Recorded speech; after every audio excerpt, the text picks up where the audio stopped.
Before we get into the energy implications of this, we at Rystad Energy want to first say that our thoughts are with our many colleagues, clients, and all the people who are experiencing this conflict firsthand in the region. This is Let's Talk Energy, your go-to podcast for smart energy insights. I'm Noah Brenner, and each week we bring you an inside look at the dynamics shaping global energy markets through in-depth conversations with our own Rystad Energy experts, as well as some special guests.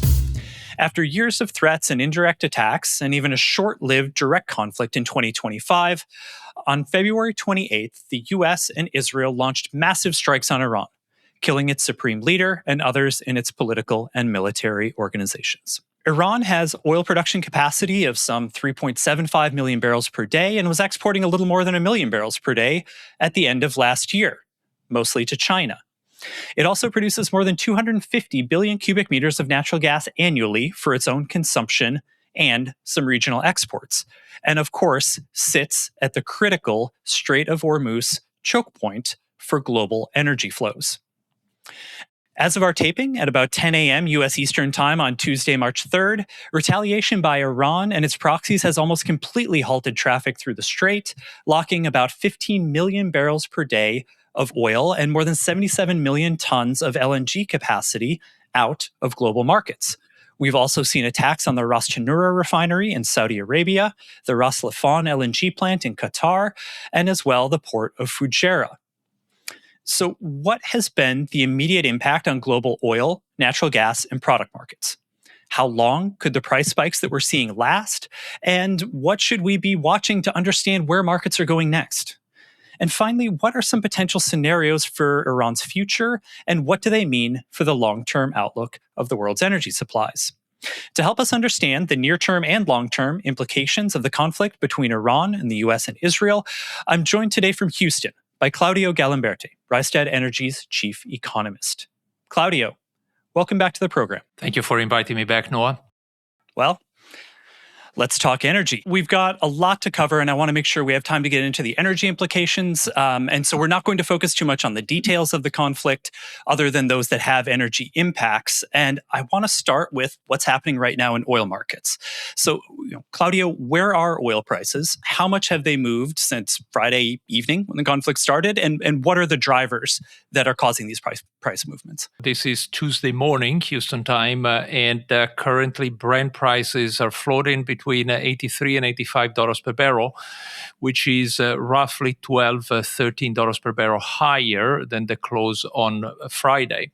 Let's look at what happened in the markets when the markets opened on Monday. So there was a price spikes at around 82. Then Brent went down all the way down to 76 on Monday, and it closed yesterday at around 78. So it's very important to look at the price dynamic here, Noah. And I use another conflict, another very important war that happened recently, 4 years ago, to understand a little bit the market reaction. So during the war in Ukraine on the 24th of February 2022, the market didn't really react for something like 3 or 4 days. It was only on the fifth day when you saw a huge price spike. So prices went from $95 per barrel back then to well above 110. And that was the realization that Ukraine was able to mount a counteroffensive, and then the war wouldn't end in just a few days. Right now, we are probably at the same point when it comes to the understanding of the dynamics. So it's very important here to realize what happened over the weekend. Of course, there was a massive attack by Israel and the United States onto the Iran senior leadership. The supreme leader was killed. And what happened over the weekend was people were trying to understand what was the situation on the ground. Iran is so far probably able to mount a counter-offensive. Why is this so important? The market is beginning to price that specifically today because of all the production facility that are in the Middle East: Saudi Arabia, Kuwait, UAE, Qatar when it comes to LNG, Iran itself when it comes to crude and condensate, and of course the Strait of Hormuz. So we have close to 20% of the crude and 20% of LNG is going through the Strait of Hormuz. So it's a massively important situation from the standpoint of the market. And currently, the Strait of Hormuz is closed. So we don't have ships, tankers going through the Strait of Hormuz. This is a massive kind of market situation. We have not seen this in the history of the Strait of Hormuz. The price of gas, TTF in Europe, doubled. So it went from $30 per MMBTU to $60 per MMBTU.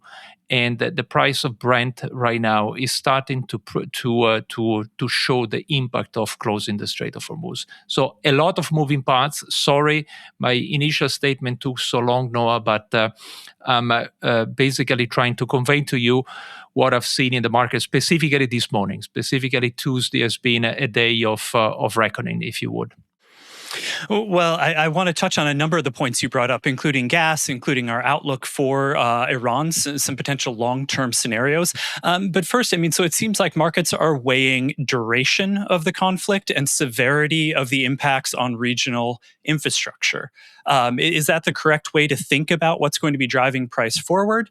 And what does it tell us about how markets were pricing this risk in the first place? Was there perhaps a bit of complacency in markets around the potential for this type of escalation? It's about the duration, and it's about the basically the impact on infrastructure, and therefore eventually the mass balance, right? So we need to quantify exactly how much production is potentially offline, and we already have some numbers, right? So as of this morning, Rumallah in Iraq, 450,000 barrels a day of production is offline because it's been hit.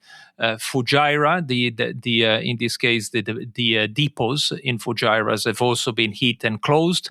And a refinery yesterday, the Ras Tanura refinery has been hit, and this is 550,000 barrels per day. So productions and production facility refining are already being targeted. And the duration of the closure in the Strait of Hormuz becomes the most important variable there.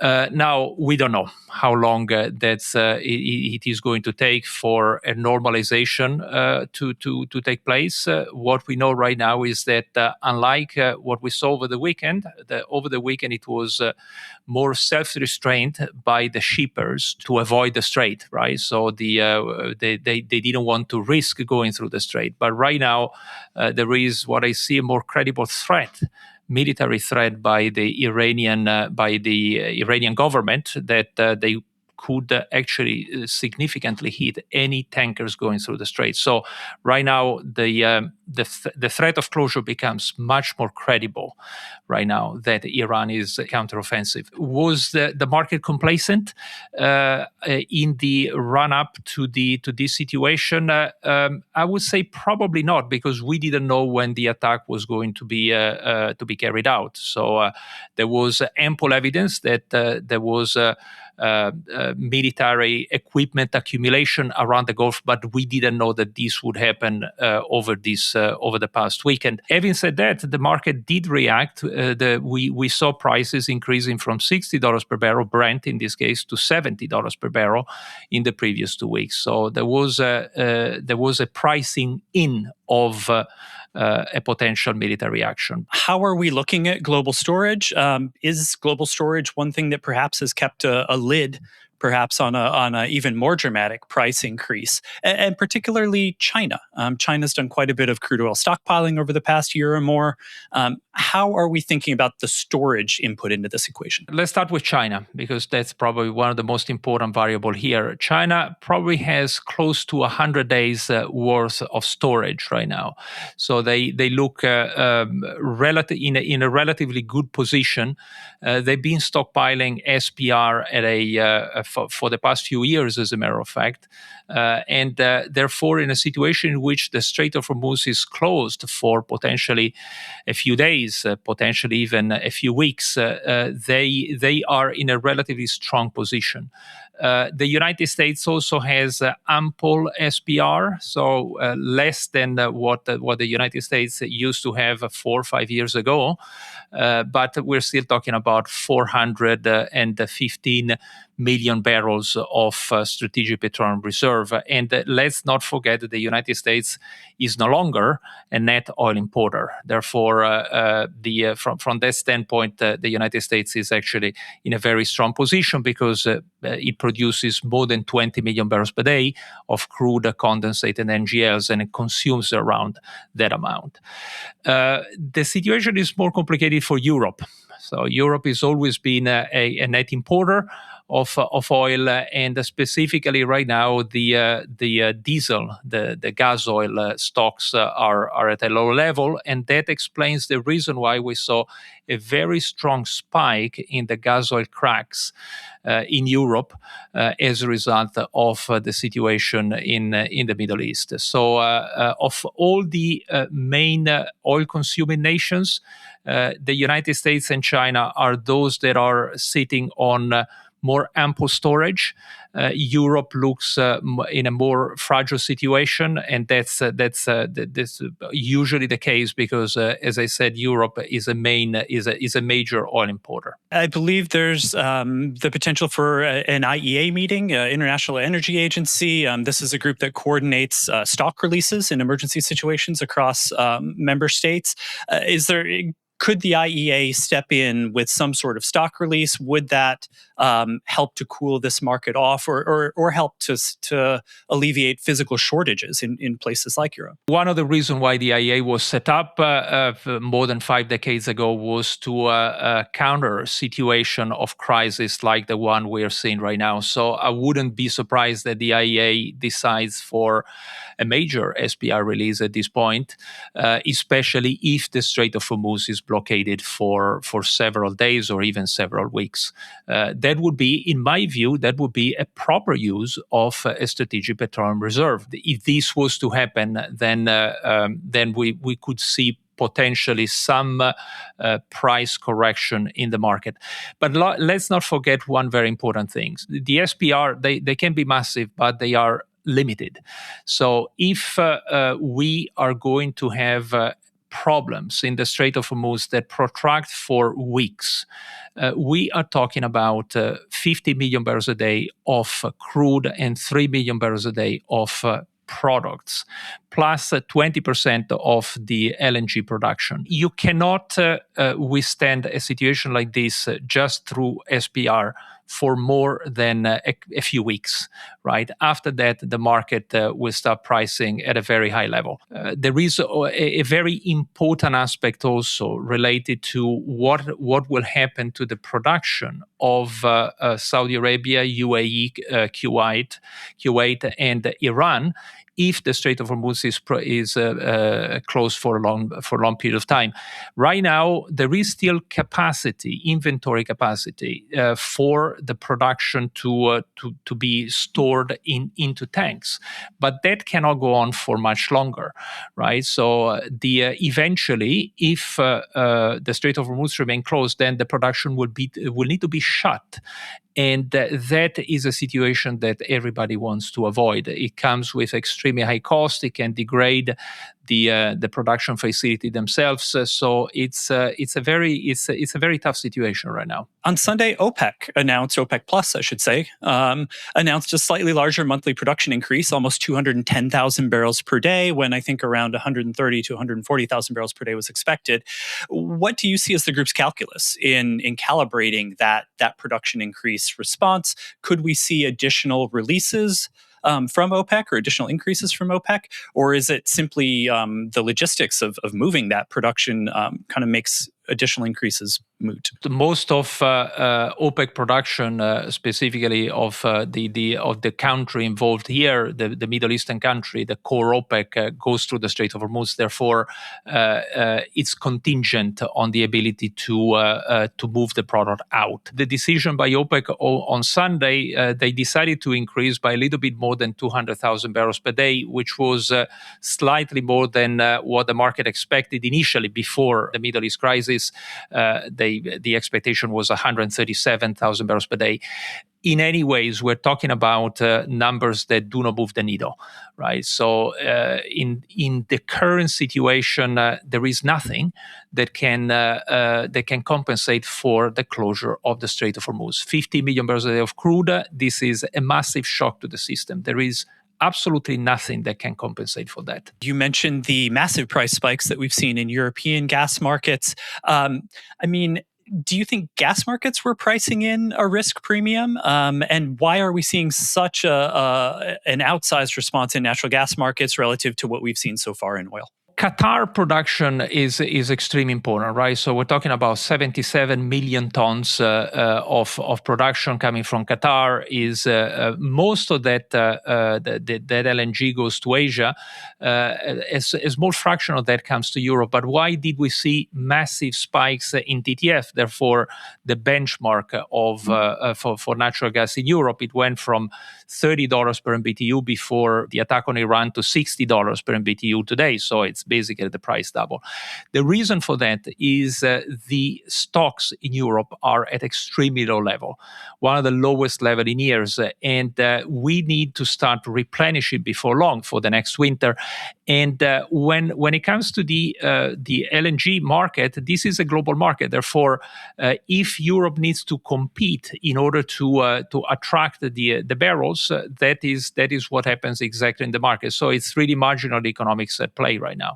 And it's the fact that the inventory levels in Europe are at extremely low level. China has quite a bit of gas in storage, but it's much less than on the oil side. I think I'd heard something perhaps around 45 days worth of gas in storage, which is materially less than the oil stocks. Is that potentially pressuring global prices as well? That's absolutely the case. And the LNG market, like the oil market, is global.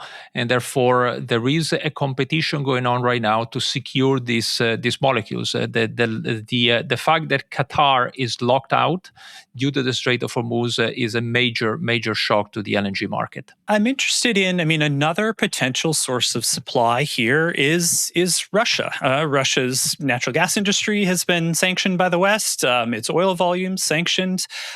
Is there the potential for a relaxation of Russian or of Western restrictions on Russian energy? Could we see natural gas move into Europe? Could we see a relaxation of sanctions on Russian oil volumes?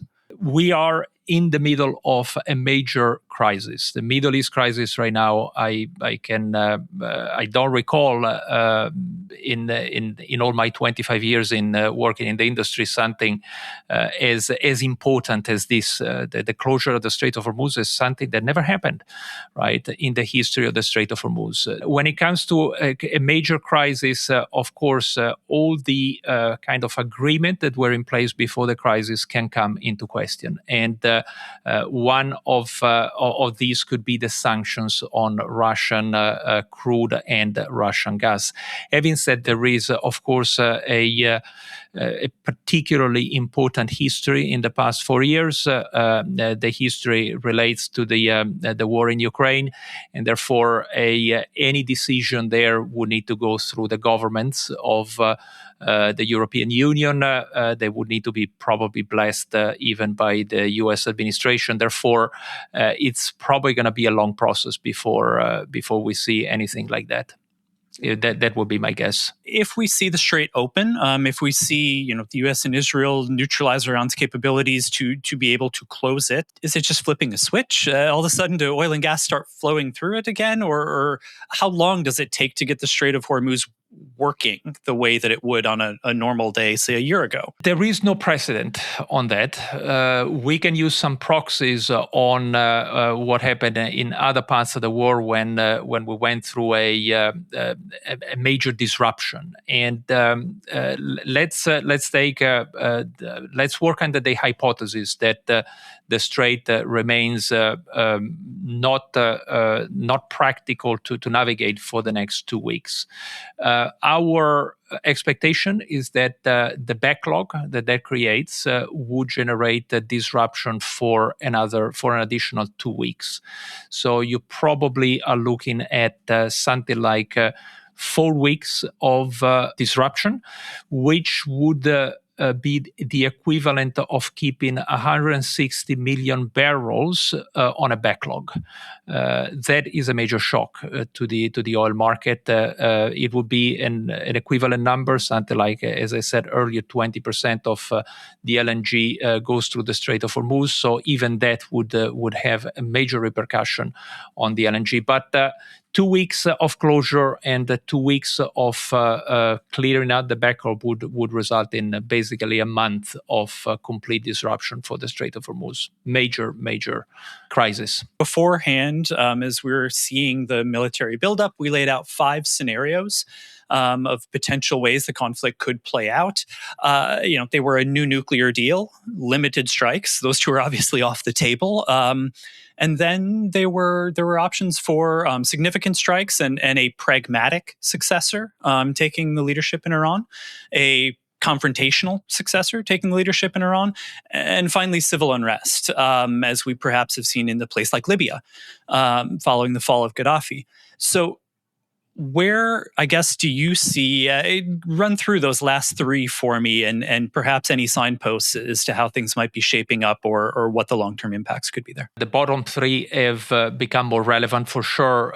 It's unlikely to see a diplomatic resolution at this point, but it cannot be ruled out, right? So as a matter of fact, just a couple of days ago, there were rumors that the new government was pursuing some diplomatic relationship with the United States, and that's the reason, as a matter of fact, that Brent went all the way down to $76 per barrel.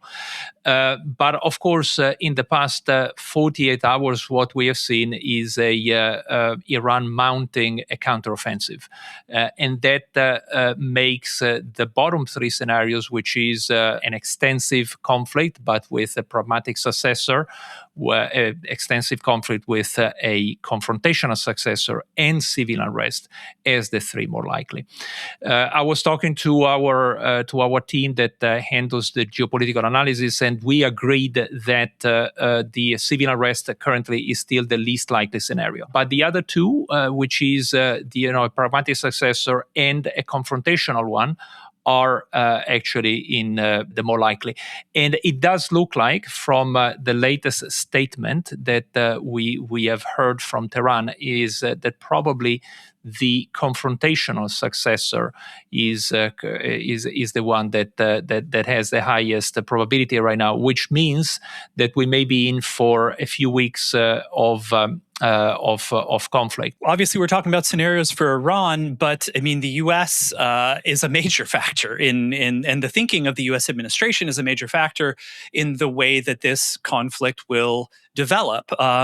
And so, what might be the U.S. thinking? I'm watching gasoline prices here in New York rise quite rapidly. Obviously, that's not popular with voters. What's perhaps the U.S. mindset here, and what might that mean for the duration and the intensity? Let's remind that the Trump administration was elected on a ticket that wanted to end forever wars. If we look at what happened in Venezuela, right? So there was a very swift change of regime there. Well, you may argue maybe the regime was not fully changed, but the result was a government in Venezuela that overnight basically started to comply with the requests coming from Washington. That was a successful example of a regime change. For sure, the Trump administration is now aiming to do the same in Iran. But it turns out that the counteroffensive that Iran appears to be mounting 48 hours, 72 hours after the supreme leader was killed is actually strong. Therefore, that puts the U.S. in a tight spot because this is not a conflict that the U.S. would be comfortable continuing for the next months or quarters, let alone years, for sure. While probably Iran right now will aim to for just that. Just to continue the conflict as long as they can, knowing that the U.S. has only limited availability for a conflict, so they don't want to go on for forever. The United States will need to be careful about two things. The first is a prolonged military engagement that is not in the cards for the United States, and the second is gasoline prices. So there is a you mentioned that you are in New York. You already saw gasoline prices going up. The rule of thumb says that $3 per gallon is something that the U.S. starts to be very uncomfortable with, let alone $4 or $5 per gallon. If we are seeing Brent going towards $100 per barrel, rest assured that before long you're going to see a 5 in front of something like $5 per gallon in the United States. This would be very uncomfortable. Let's not forget that we're going to have midterm election before long, and that is something that the Trump administration would want to avoid at all costs. Energy prices are a huge input. What are some of kind of the knock-on effects that you're looking at as you think about the potential for higher prices for energy? We anchor it down to some hard data points. So the first is inflation. Where is inflation right now? Well, in the United States, it's still well above target. The target for the central bank is 2% per year. Right now, it's actually well above that, 2.7. According to some measures, actually 3%. Interest rates in the United States are at a very high level. Trump has complained over and over with the Federal Reserve governor, the chair of the Federal Reserve, that they are too high, 3.75, the federal fund rates. And that is arguably potentially holding back the economy a little bit, albeit in 2025, the United States grew at a very fast clip. So let's not forget that. So the United States has a problem with inflation still. That's not the case in Europe. In Europe, it's 1.7%, and the European interest rates are actually at 2%. So from that standpoint, they are fine. How about China? They do not have a problem with inflation there. Let me bring in another component here, which are the tariffs. So we saw specifically in the United States the introduction of tariffs in 2025 that didn't bring about any major economic disruption. As a matter of fact, as I said, the U.S. economy last year was able to grow absolutely fine, but probably were one of the reason why the inflation was still higher in the United States than in the rest of the world. Point number two, what happens when you have very high energy prices, specifically oil prices? Well, you would expect the economic growth to be impacted by that, and that's the case in most of the cases. But there is one very big exception. During, you mentioned earlier Libya, during the Arab Spring, which lasted between 2011 and 2014, we had extremely high oil prices, the highest in the history of oil prices, right? So it's well above $100 per barrel for 4 full years. What was the average growth in those years? Close to 4% at a global level. Why is that? Well, because in those years, the global inflation all across all the economy was extremely low. So there are periods in time when the high oil prices can basically go hand in hand with high GDP growth. But that was probably an exception.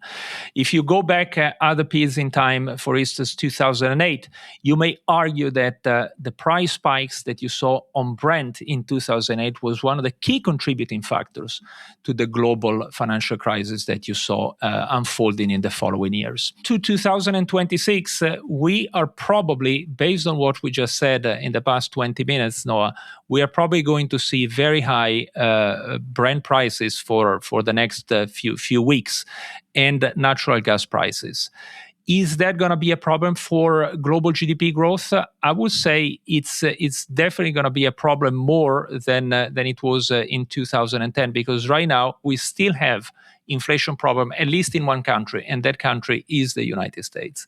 So we may see in the United States some knock-on effect of high oil prices, perhaps not so much in Europe because inflation is not a problem there, and in China. But before long, if you have very, very high oil prices, then eventually you're going to see some knock-on effect on GDP growth. Does this potentially, if we look on a very long-term basis, accelerate the shift away from fossil fuels? I mean, if you're a country like, I'll run through Bangladesh, Brazil, Bulgaria, Botswana, across multiple continents that import natural gas or products, in some cases crude, do you start looking at investments in renewables and batteries and EVs as an investment in energy security and perhaps affordability if we're seeing price spikes like this? If it's a matter of years, then the answer is probably yes. I give you a historical example here. When was the last time we saw a regime change in Iran was 1979. And what happened next was the Iranian crisis, with oil prices being high for roughly 3 years. That generated a recession, but on top of that, it forced quite a few countries to make some very important investment decisions. It was the point in time when Europe started to import natural gas from Russia to move away from using oil in the production of power. It was the point in time when there was a massive uptick of nuclear power in countries like France, for instance. And also, we saw in the United States, in the 1980s, we saw people moving away from gas guzzler to much smaller car, Japanese imports, right, in those days. Of course, then oil prices came back at a much lower level and the situation stabilized, right? So, and the destruction of oil demand was limited, albeit it was quite structural, and it took something like 15 years to go back to the same level of oil demand that we had in 1980. So let's not forget about that. Right now, you legitimately say there are potentially alternative to oil. And that could be electric vehicle. Yes, electric vehicle. But let's not forget one very important thing here. We are also living, in all of this, we're also living in what I call in our house view, the divergence driven by geopolitics, right? So you have the emergence of two global power. Of course, the United States has been a superpower for many decades. China is becoming one. And they all come with different energy system. So China is a renewable superpower. The United States has doubled down on being an oil and gas superpower. So with that in mind, we need to understand that it's in some cases the choices that you can make at the energy system level will be determined by geopolitics. Is there anything that we haven't touched on, or any parting thoughts that you'd like to make sure that you share before we wrap up here? The most important thing is the impact on lives of people in the Middle East. We have colleagues there. Of course, there are many other families that have been impacted, which you don't know. And every time there is a conflict, you want that to be over as soon as possible.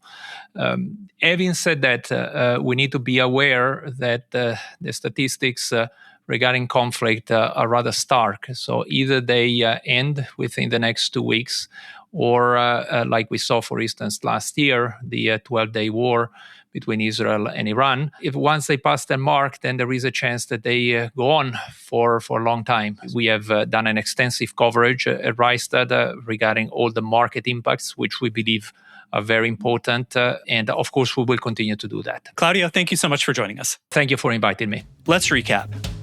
Iran's closure of the Strait of Hormuz is unprecedented in modern energy history and has shut in an estimated 20% of global seaborne crude flows, another 20% or so of global LNG supply, alongside some 5 million barrels per day of oil products that regularly transit the strait. The impact in each of those markets is going to depend on the duration of the conflict and that closure, as well as the severity of the damage to energy facilities, as well as existing market dynamics, including storage levels. Now, even if we do see a more rapid resolution, restarting flows through Hormuz could take a couple of weeks or more, delaying any normalization of global commodity markets. Thanks for listening to Let's Talk Energy. This podcast is a production of Rystad Energy, produced by Laura Rodriguez-Skaug and Bora Og. Check out the show notes for further analysis on the topics that we've discussed in this episode and all of our excellent coverage of the ongoing crisis. And connect with us on social media. We're at Rystad Energy on all your major platforms. While you're there, leave us a review, subscribe, and hit that like button. You can also keep up to date with us on our website. If you'd like us to send questions or reflect on today's show, email us directly. It's podcast@rystadenergy.com. And finally, most importantly, don't forget to join us next week for more Let's Talk Energy.